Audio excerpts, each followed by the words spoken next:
I would like to introduce you our study group. Welcome, everybody. There is Antonia Eggeling, a designer, Pierre Scharler, industrial designer and graphic designer, Cornelia, Bast, artist. Tatia Skhirtladze is movie maker, Elisabeth already left, she's architect, and Petra Mühlberger is also collaborating with us. We try to work empathic, we try to empathize society for the feeling of how people feel when they are living with dementia. And we also try to empathize with people who are with dementia and how to endeavor and mannerize their world, let's say. We try to. Antonia now will introduce you our project now, and then we will change roles and present our personal focus on the project. Thank you.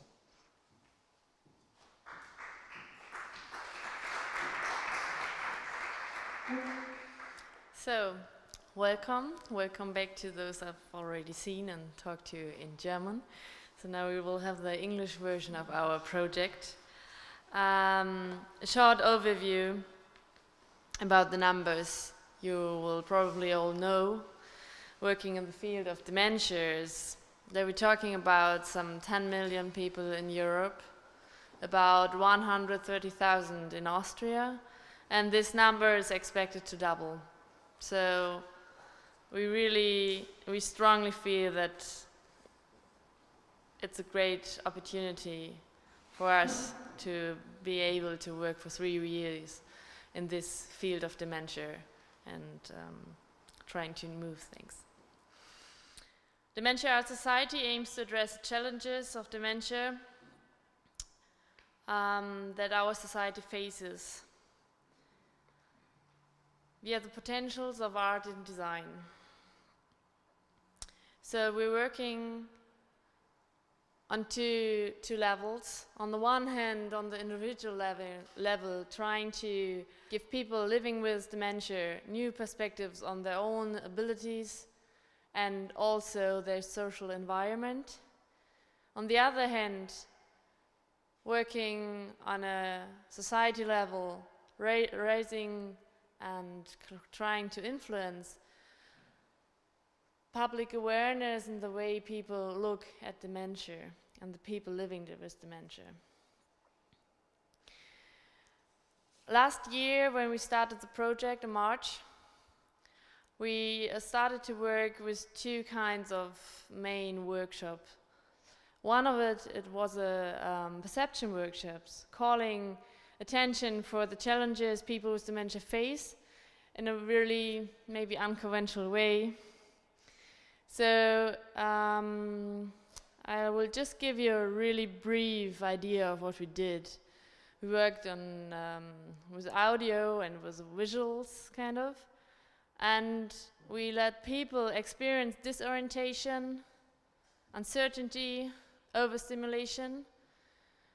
We did not say this is the way people with dementia see or hear, but those feelings, those are common to what people with dementia experience. So bringing people into these moments, they were able to talk to us about the topic. Go on the street and ask someone, hey, let's talk about dementia? No way. But let them experience something like this. We had great insights. So this was one part. We did this in various locations, in public space, in schools. We work with kids, young people, old people, everything. The second thing is our sensory workshop. So we work really close with people with dementia in an early stage. And we work with various materials and created one-to-one dialogues to reveal interests, realities, life realities, and also resources. I will just give you a quick idea about what we did.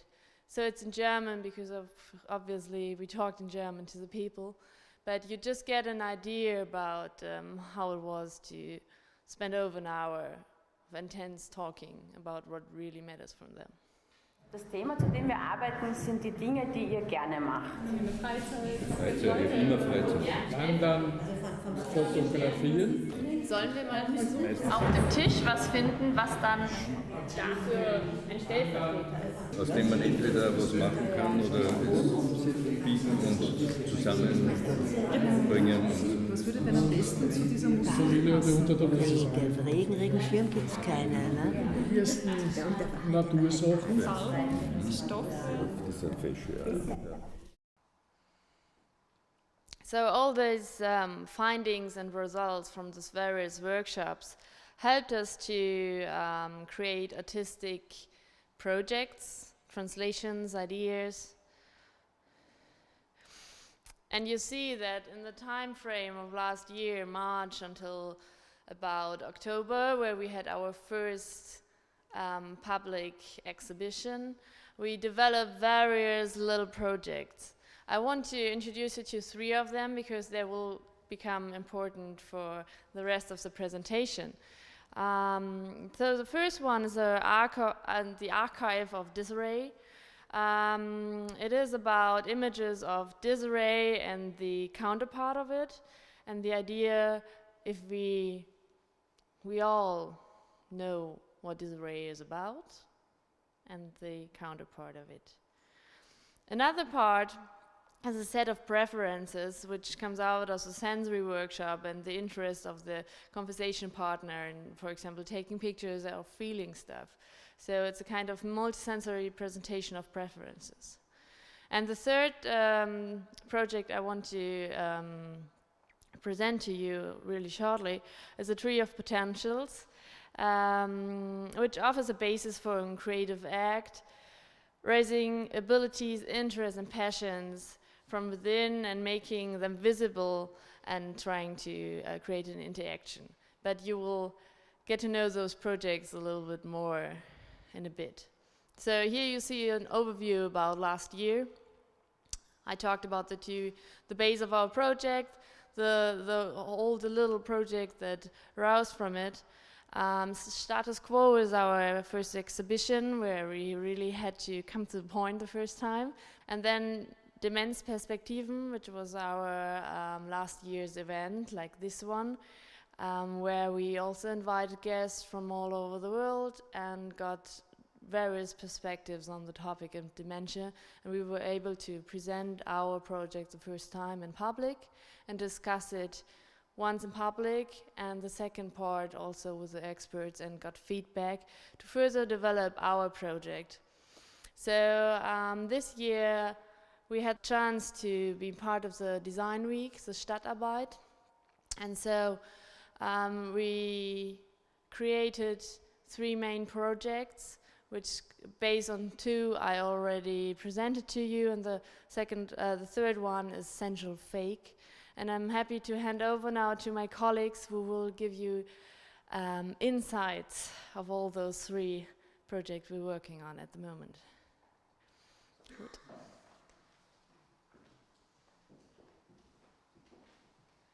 Thank you very much, Antonia. Actually, I continued with my work in collecting images of confusion and order, or let's say feeling at home, hopefully an orderly situation, and the contrary, feeling alien. And my hypothesis is, or the first side is that I believe that everybody of us knows confusion.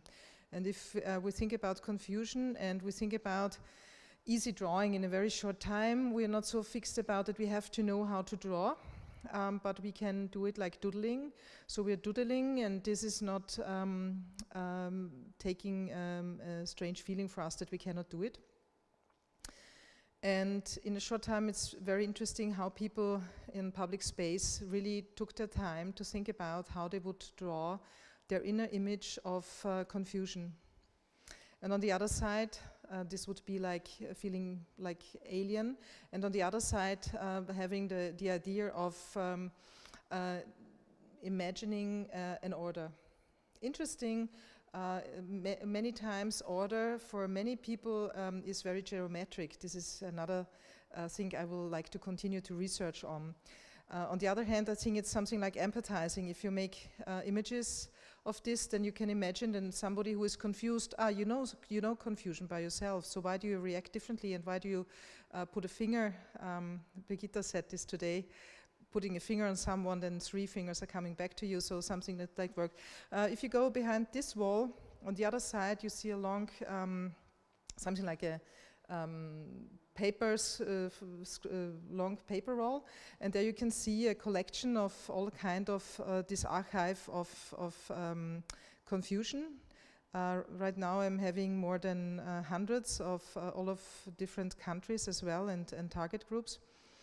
And I want to continue on research on that. And at this Vienna Design Week, I also thought about not just collecting visual imaginations, inner imaginations of confusion, but also acoustic ones.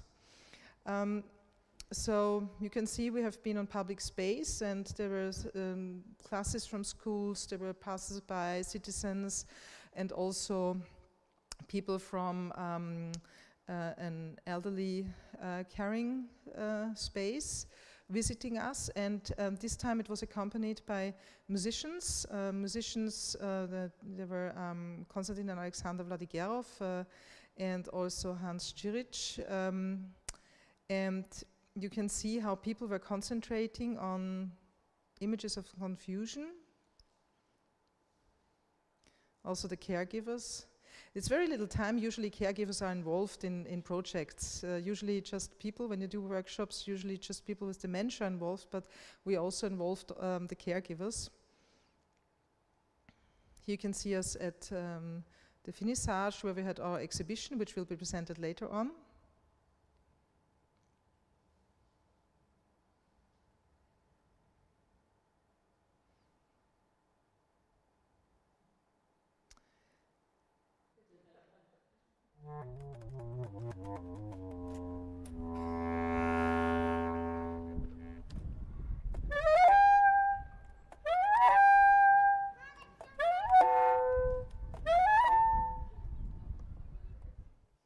So the musicians were taking the graphic notations as live, like musical notes, and we are now collecting this. And what could we do with it?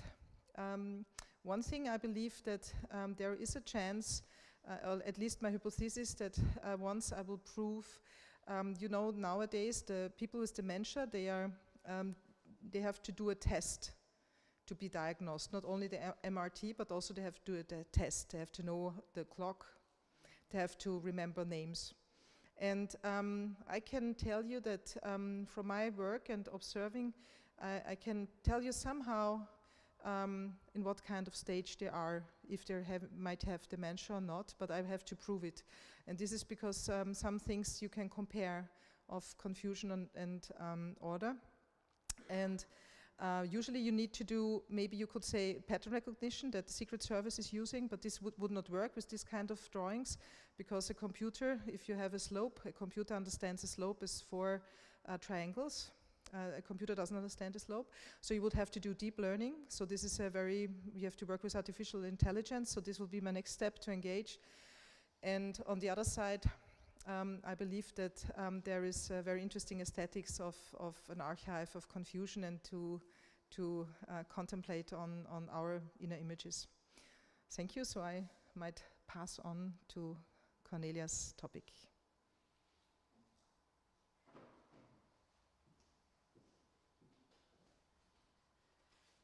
I think I do have something in common with, I think it was Clara, with my set of preferences and Clara's pullovers. You saw the set of preferences before. It's very haptic. But now I tell you something about the tree of potentials, and the idea has arisen from the already mentioned sensory workshop. It became so clear to me how often people with dementia are defined by their deficits. So I asked myself the question, how is it possible to make the interests, the passions, generally spoken, the resources of a person visible to this very person and also to his or her environment?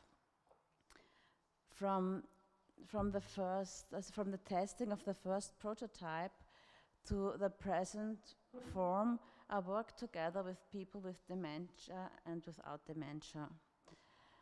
I conducted the workshops in private households, in daycare centers, in the self-help group Romance, led by people with dementia, in caring homes,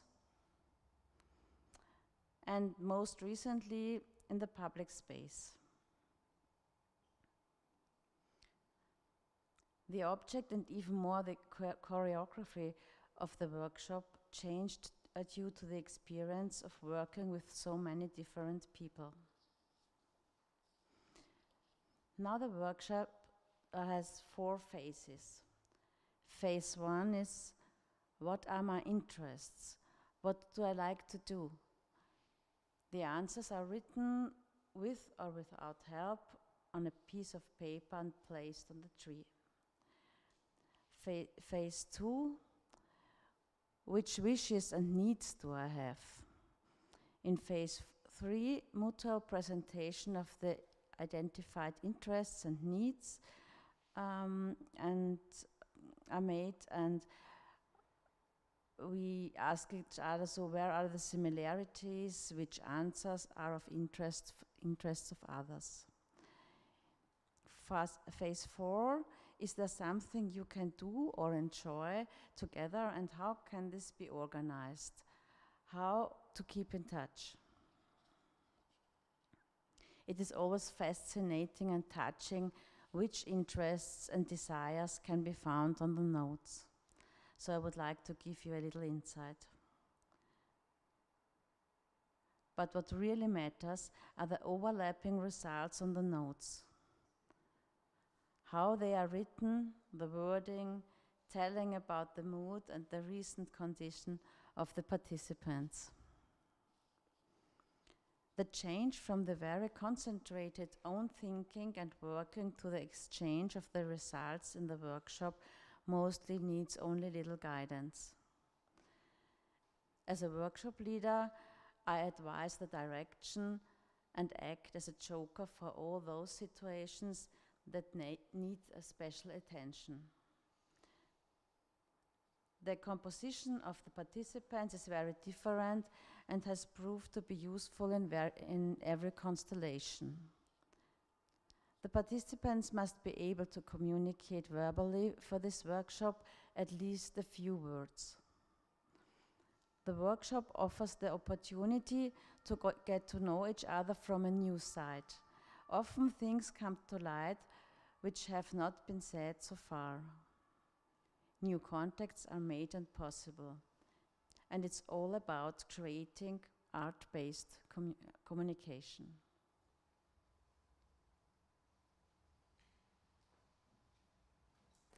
My part would be the part of the Vienna Design Week.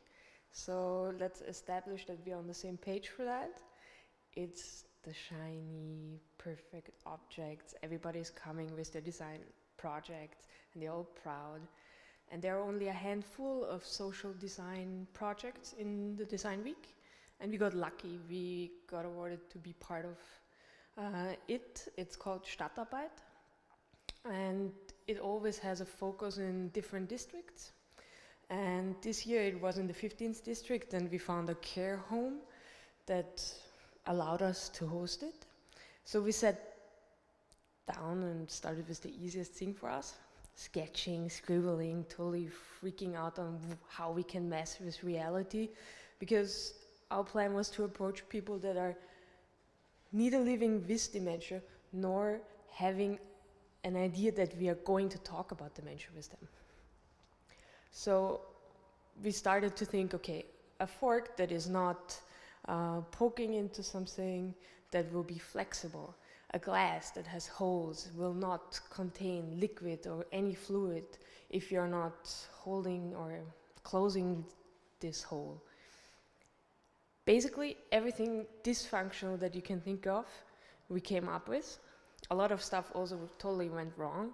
So we had a small exhibition of prototypes that led us to solutions and also to misleading paths, but all part of the process.